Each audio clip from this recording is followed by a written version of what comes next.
자, 여러분 안녕하세요. 자, 여러분들과 함께 직업상담사 2급 2차 실기 시험을 대비한 노동시장론 공부를 함께 하고 있습니다.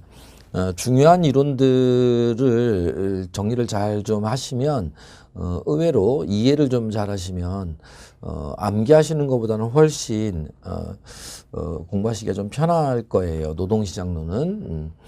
그래서 가급적 제가 이론 정리를 잘 해드리려고 노력을 하고 있으니까 제가 떠드는 얘기들을 가급적이면 좀 적으시고 귀담아 들으시고 여러 번 들으시고 하셔서 귀에 좀 익으시면 훨씬 이해가 빠르지 않을까 싶습니다.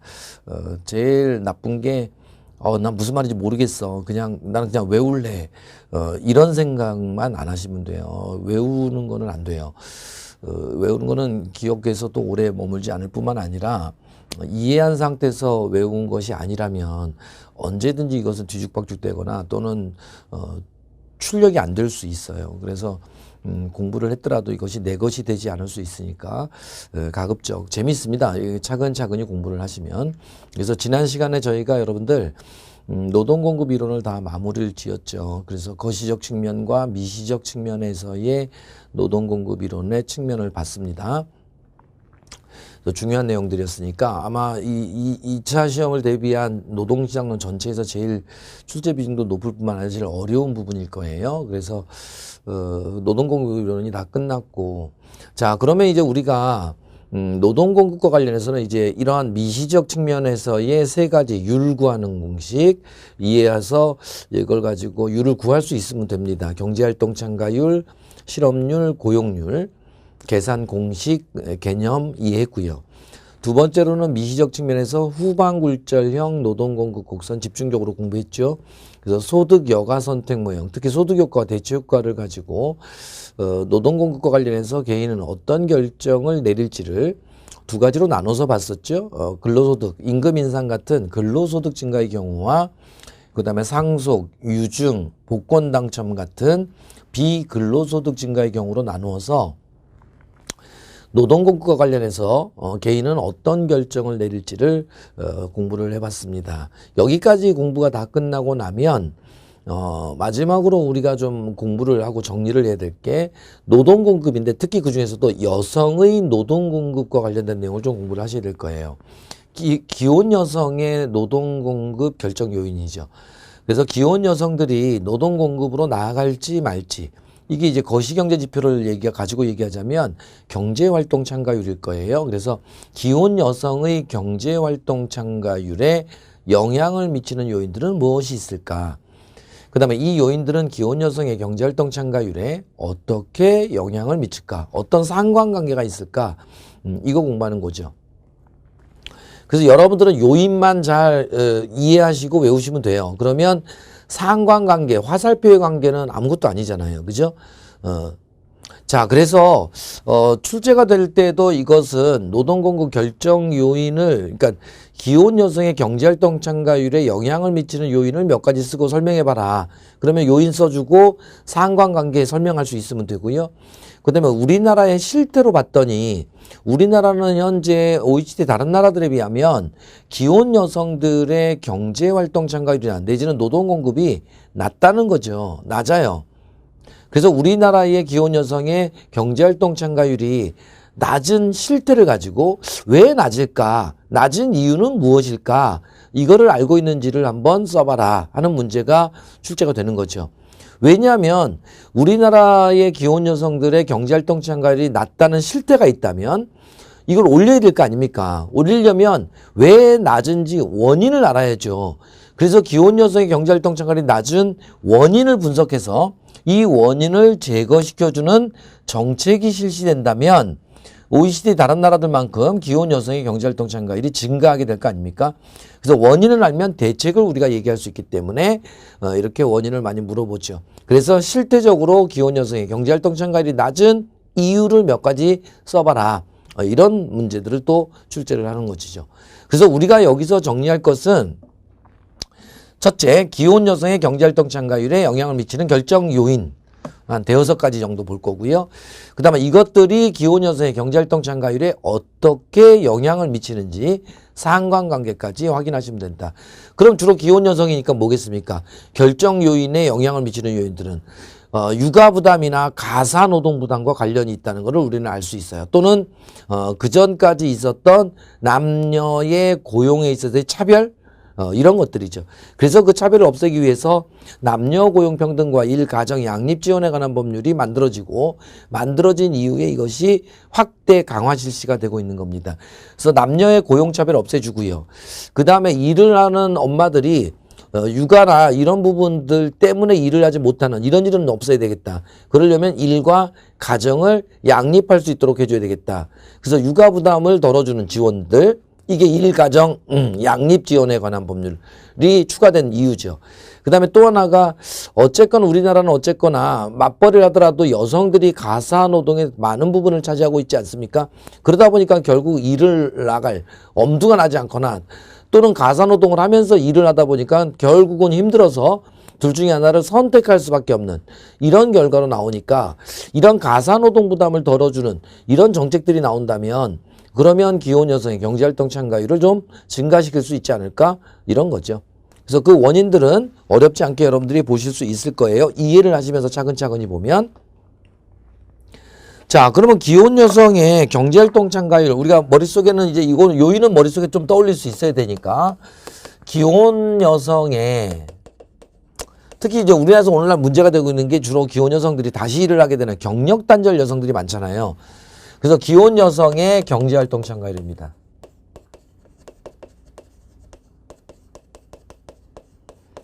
참가율에 영향을 미치는 결정 요인 정도로 볼까요?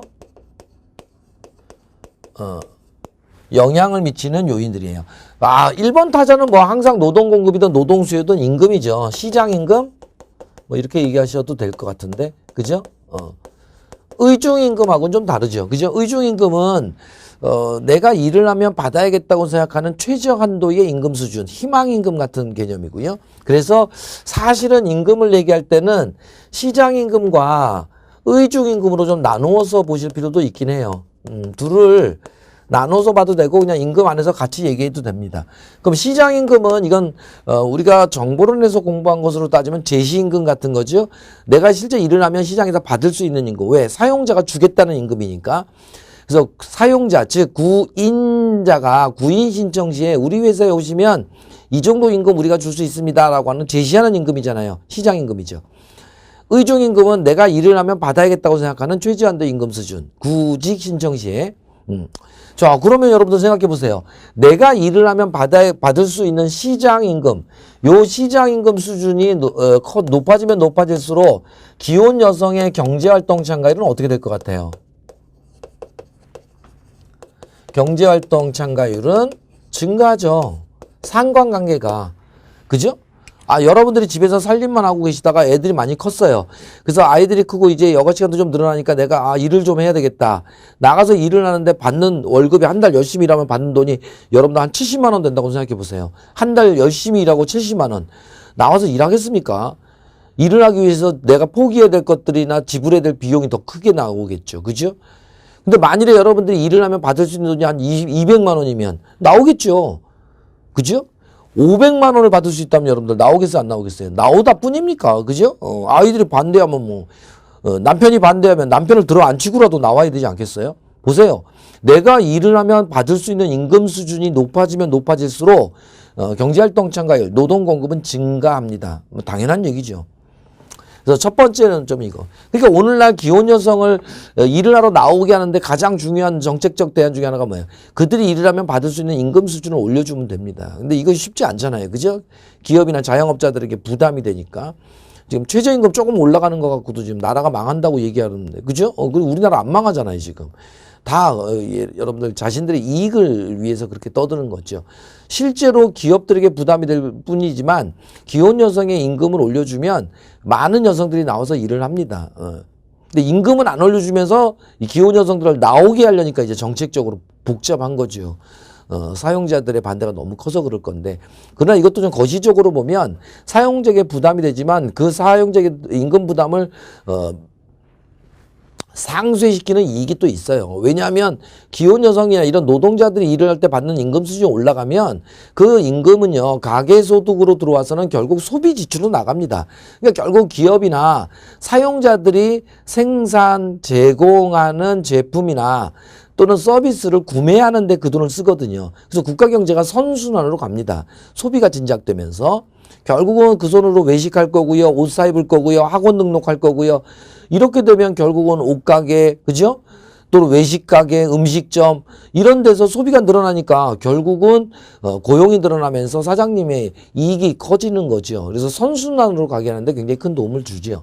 그래서 어쨌건 임금 수준이 높아질수록 기혼 여성의 경제활동 참가율은 증가한다는 것은 우리가 화살표 관계 알아요. 그러나 이와 달리 의중임금은 다르죠. 의중임금 수준이 올라가면 올라갈수록, 즉 내가 일을 하면 받아야겠다고 생각하는 최저한도 임금 수준이죠. 희망임금이라고도 한다고 했어요.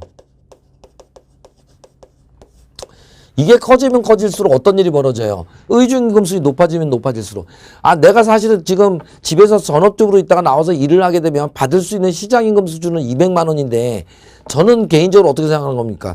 그래도 내가 옛날 처녀 때 잘 나갔었고 똑똑했었는데 내가 나가서 일을 하면 최소한 500은 받아야지. 희망임금 수준이 500만 원이라면. 자, 희망임금 수준이 지나치게 높으면 높을수록 실제 일을 하면 받을 수 있는 시장임금과의 갭이 커지겠죠. 그러면 못 나옵니다. 내가 500만 원 받아야지 200만 원 받고 나 일 못하지. 이런 생각들을 하게 되거든. 그게 우리가 직업정보론에서 공부했었던 희망임금 충족률이라고 하는 거죠. 그죠? 그래서 희망임금분의 제시임금 곱하기 100 해서 희망임금 충족률을 계산했잖아요. 그죠? 여기서도 마찬가지입니다. 그래서 희망임금이 이제 경제학에서는 의중임금이란 말로 써. 마음속에 품고 있는 임금 수준. 그죠? 희망임금이에요. 그래서 희망임금 수준이 높아지면 높아질수록 실제 일을 하면 받을 수 있는 시장임금과의 갭이 커지니까 기혼 여성의 경제활동 참가율은 낮아집니다. 낮아져요. 그러니까 다시금 기혼 여성의 경제활동 참가를 증가시키기 위해서는 어떻게 해요? 시장임금을 올려주는 정책도 나와야 되겠지만 희망임금을 낮추는 거. 그러니까 눈높이 임금이라고 그랬잖아요. 그래서 이걸 다른 말로 눈높이 임금이라고도 해요. 눈높이 임금. 이걸 좀 낮추는 것도 필요합니다. 그러니까 실제로 경력단절 여성이었다 일을 하면서 시장에서 200만 원의 임금을 받을 수 있는데도 불구하고 내가 옛날엔 잘 나갔으니까 그래도 내가 대학 나온 여잔데 이러면서 한 월 500원 받아야지. 이렇게 해서는 안 되잖아요. 그런데 월 500원 받아야겠다 이런 생각은 하지만 실제로 가서 일을 하면서 면접 보면 엑셀 할 줄 아세요? 엑셀 못하는데요. 컴퓨터는요. 그냥 인터넷 쇼핑 정도는 할 수 있습니다. 운전은요. 무서워서 못해요. 직무 능력은 갖추지 않은 거죠. 그럼 직무수행 능력을 이렇게 갖추지 않은 사람에게 어떤 사용자가 월 500만 원의 임금을 지불할 수 있습니까? 안 되죠. 그래서 기혼 여성의 입장에서 보면 두 가지입니다. 내가 직무수행 능력이 경력 단절로 인해서 떨어졌으면 여기에 맞는 임금 수준의 희망임금을 낮추는 모습이 있거나 아니면 희망임금을 그대로 제시임금으로 받을 수 있기 위해서는 어떻게 해요? 거기에 걸맞는 직무수행 능력을 키우는 교육훈련을 받아야 되는 거죠. 그죠? 근데 교육훈련을 받지 않고 희망임금만 높다면 이분은 취업하기가 어렵다고 봐야 되겠죠. 그죠? 그래서 의중임금 수준이 높아지면 높아질수록 경제활동 참가율은 낮아집니다. 그러니까 기혼 여성의 경제활동 참가율을 올리기 위해서는 의중임금을 낮추거나 또는 시장임금을 높이는 이런 정책들이 나와줘야 되겠죠. 또는 의중임금을 낮추지 않아도 되는 모습은 뭐예요?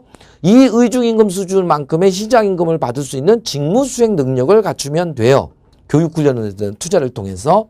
자, 이런 것들이 나올 거고요. 그 다음에 두 번째 상관관계까지 본 겁니다. 임금.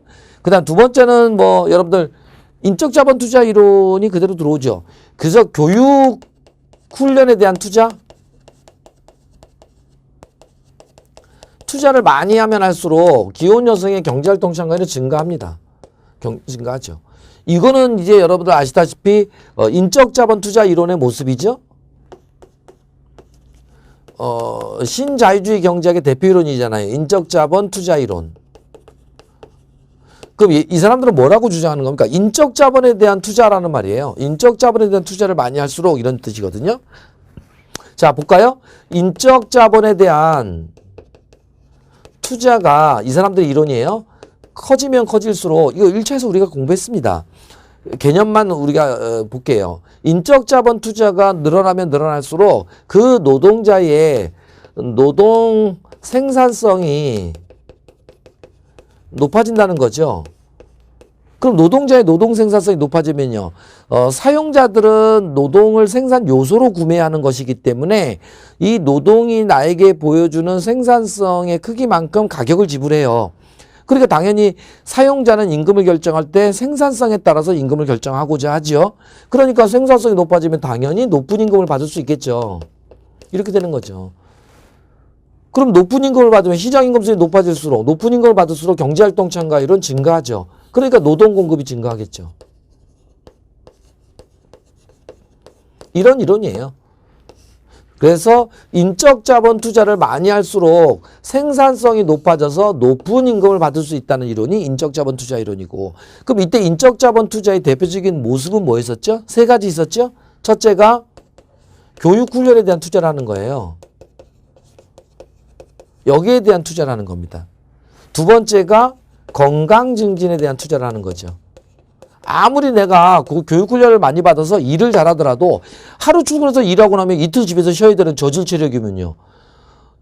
이건 안 되죠. 어떤 사용자가 이런 사람을 돈을 주고 쓰겠습니까? 그죠? 그래서 건강해야 돼요. 건강. 그래서 건강에 대한 투자를 많이 했을수록 그 노동자의 노동 생산성이 높아진다는 거예요. 그죠? 가치가 올라가는 거죠. 그래서 교육 훈련에 대한 투자와 건강 증진에 대한 투자.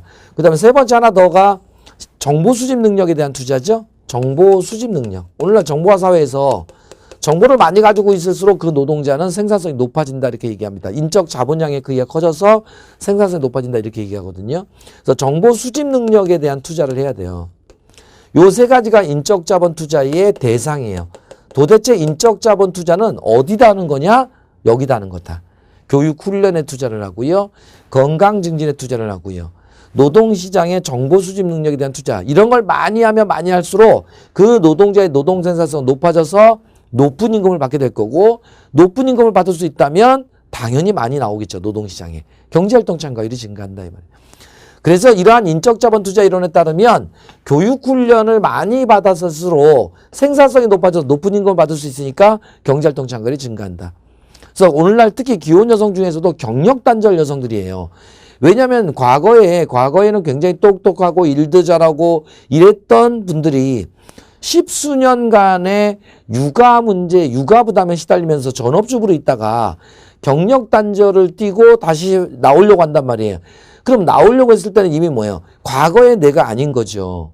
세상이 바뀌고 내가 필요로 하는 직무 수행 능력이 퇴색했잖아요. 그런데도 불구하고 계속 옛날 생각만 하면 안 되죠. 그럼 이런 경력 단절 여성들 같은 기혼 여성들이 일을 하러 나와서 높은 임금을 받는 안정적인 고용에 취업이 되려면 뭐가 필요하다는 거예요? 십수년간의 경력 단절을 상쇄시켜주는 인적 자본 투자가 이루어져야죠. 그래서 이들이 인적 자본 투자, 특히 교육 훈련에 대한 투자를 많이 받아서 생산성이 높아지면 십수년간의 경력 단절을 상쇄시킬 수 있으니까 취업도 잘 되고 취업이 됐을 때 높은 임금을 받을 수 있고, 그럼 많이 나오겠죠. 그러면 개인적으로도 가계소득의 증가가 오지만 국가적으로도 안정적인 근로소득세의 징수가 가능하잖아요. 그러니까 이거는 교육훈련, 특히 경력단절 여성들에 대한 교육훈련에 대한 지원들은 전부 투자의 개념으로 봐야 할 거다. 비용의 개념으로 봐서는 안 된다, 국가가. 그걸 우리는 사회복지 투자다 이렇게 얘기하는 거죠. 그러니까 이러한 사회복지 투자는 여러분들 똥구멍이 찢어지게 가난한 저소득층에게만 하면 되겠습니까? 안 되죠. 중산층도 상관없이 이런 지원을 받을 수 있어야죠. 그러면 나와서 일을 해서 돈을 버니까. 그래서 오늘날 사회복지 투자라는 개념을 쓰고요. 이거는 오늘날 그래서 선별적 복지, 저소득층에게만 한정되는, 집중되는 것이 아니라 보편적으로 이루어져야 된다. 그래서 오늘날 선별적 복지에서 보편적 복지로 넘어가고 있는 거고요. 이러한 복지 예산의 증가는 절대 비용으로 보아서는 안 된다. 그래서 투자의 개념으로 봐야 된다. 특히 미래 세대에 대한 투자, 이렇게 보시면 좋습니다. 그래서 왜 오늘날 경력 단절 여성 같은 기혼 여성들의 교육 훈련에 대한 국가 지원이 이루어지는지, 계좌제라든가 내일 배움 카드제라든가 이런 것들이 왜 활성화되는지를 이해하시면 돼요. 많이 나옵니다. 그러면 현재 우리나라 통계상으로 보면 우리나라 15세 이상 법적으로 일을 할 수 있는 여성들의 50%만이 현재 취업활동으로서의 경제활동을 하고 있습니다. 구직활동까지 포함해도. 취업자만 따지면. 그러니까 쉽게 얘기하면 법적으로 일을 할 수 있는 15세 이상의 여성 중에 딱 절반만이 현재 일을 하고 있는 거예요. 그러니까 나머지 절반은 일을 하고자 하지만 취업이 안 되는 실업자이거나 아예 경제활동을 하러 나올 엄두도 못 내는 비경제활동 인구가 많다는 거죠. 주로 전업주부죠. 왜? 육아 부담에 시달리니까 그렇죠. 그래서 그런 문제를 해결하지 않으면 기혼 여성의 경제활동 참가율의 증가는 좀 어렵다. 그래서 그쪽에 좀 지원이 이루어져야 된다 이런 얘기를 합니다. 그래서 교육 훈련에 대한 투자도 당연히 경제활동 참가율, 특히 기혼 여성의 경제활동 참가율에 영향을 미치는 요인이고요. 화살표 관계는 뭐 어렵지 않게 볼 수 있을 것이고요. 그 다음에 여러분들이 하나 더 볼 게 가사노동 부담하고 육아 부담으로 나눠서 얘기하잖아요. 그러면 가사노동 부담, 육아 부담 중에서 더 큰 거는 오늘날 육아 부담의 문제죠. 그래서 세 번째가 보육시설 등 양육 서비스 도입과 확대 실시 여부죠. 그래서 42번 문제 사례에서 보는 것 같은 이런 모습들이에요. 거기다 제가 정리를 좀 해드렸죠. 기본 이론들은. 그래서 기혼 여성의 경제활동 참가율에 영향을 미치는 요인 중에 하나가 바로 이겁니다. 그래서 일과 가정을 양립할 수 있는 보육 서비스죠. 보육 지원이에요. 그래서 보육 지원이 늘어나면 늘어날수록 기혼 여성의 육아 부담이 줄어들죠.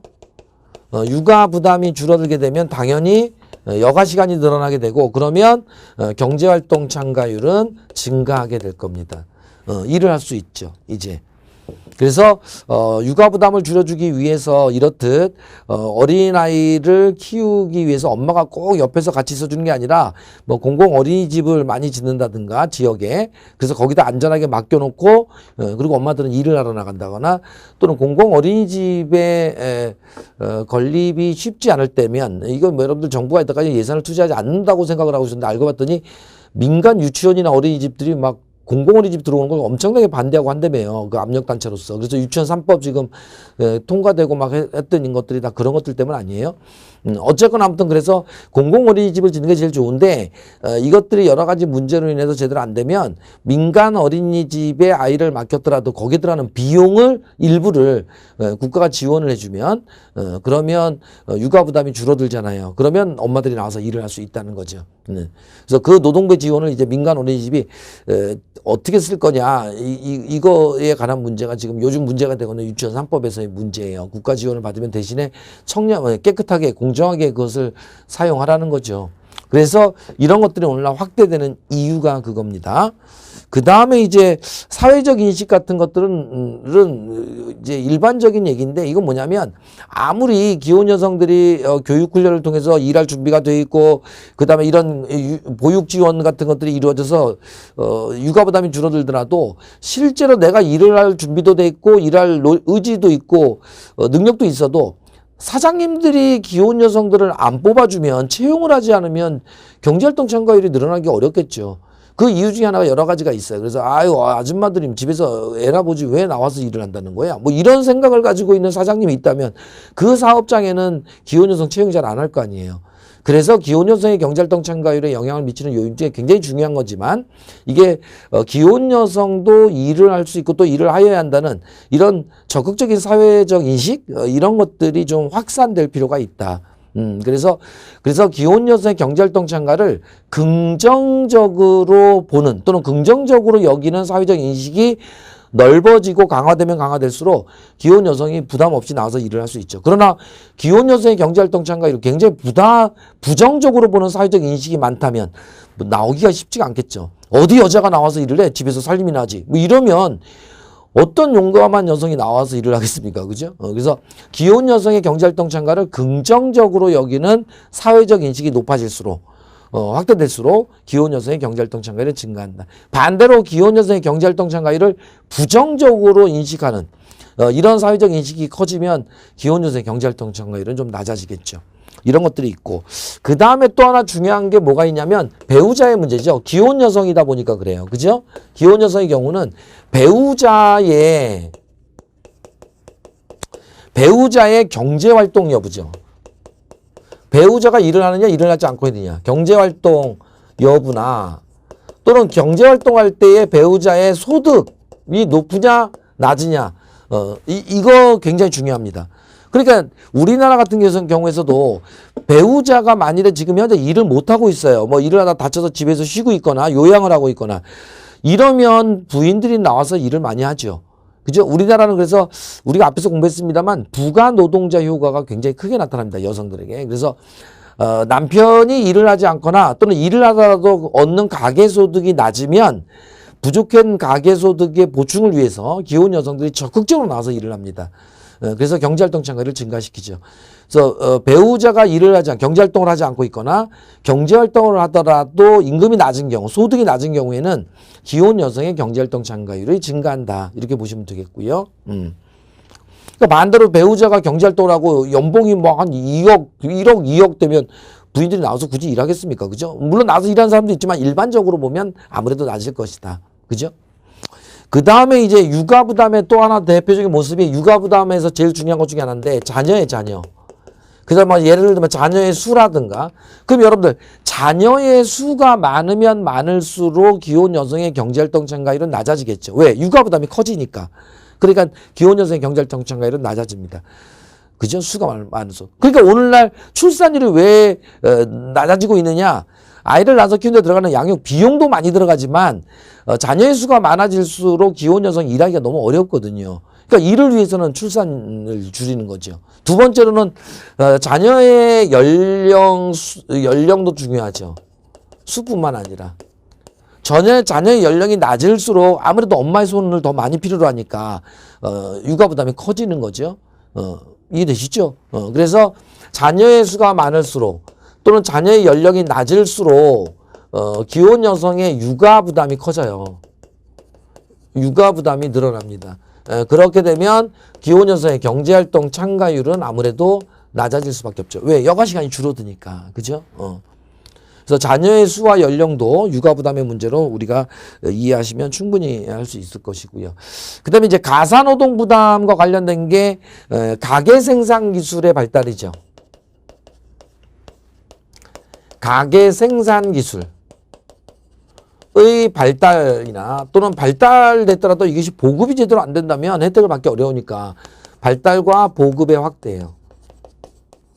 이게 커질수록 기혼 여성의 경제활동 참가율은 낮아집니다. 왜냐하면 가사 노동 부담이 줄어드니까. 그러니까 당연히 경제활동 참가율이 증가하죠. 증가합니다. 이렇게. 이해되시죠? 그러니까 여기서 얘기하는 이 가계 생산 기술의 발달, 이게 뭐냐, 가계 생산 기술이. 가사노동 부담을, 기혼 여성들의 가사노동 부담을 줄여주는 각종의 물질 문명 기기들이라고 생각하시면 맞아요. 그래서 뭐 전기 청소, 진공 청소기라든가, 전기 세탁기라든가, 전기 밥솥이라든가, 오늘날은 뭐 여러분들 로봇 청소기까지 나오고 있잖아요. 그러니까 이런 가계 생산 기술의 발달이 이루어지고 이것이 보급이 확대되면 될수록 기혼 여성의 가사 노동 부담이 줄어들죠. 옛날 할머니 시대만 하더라도 여러분들 어떻게 했습니까? 전부 다 무릎 꿇고 거실 바닥 닦고요. 그죠? 골로에다 놓고 막 밥하고요. 손빨래 하고요. 빗자루로 막 먼지 쓸고. 이렇게 하면은 여러분들 얼마나 많은 시간을 가사 노동에다 투자하겠어요. 근데 오늘날 여러분들 보세요. 진공 청소기, 로봇 청소기 돌아가면서 청소 알아서 하죠. 거실에서, 다용도실에서 세탁기 혼자 들어가면서 빨래하죠. 그죠? 마마 쿠쿠 밥솥이 막 알아서 밥 막 하죠. 그죠? 가스불 위에서는 찌개가 보글보글 끓고 있죠. 그러니까 이런 저녁을 준비하고 가사노동을 이런 것들을 해주니까 여유 있게 책을 보고 커피를 한 잔 마실 수도 있고 자기 개발을 위해서 독서를 할 수도 있고 물론 뭐 독서보다는 TV를 많이 보시긴 합니다만 주부들께서는 어쨌거나 아무튼 가사노동 부담이 줄어들어요. 그러면 더 훨씬 나와서 일을 할 수 있습니다. 그래서 가계생산 기술의 발달과 보급 확대는 기혼 여성의 가사 노동 부담을 줄여줘서 여가 시간을 늘려줘서 경제활동 참가율을 증가시킨다. 이 정도로 보시면 되겠고. 그 다음에 이제 오늘 마지막으로 하나 더 볼 게 뭐냐면, 고용 형태가 하나 있어요. 고용 형태. 이제 고용 형태인데, 이 고용 형태가 다양화되면 될수록,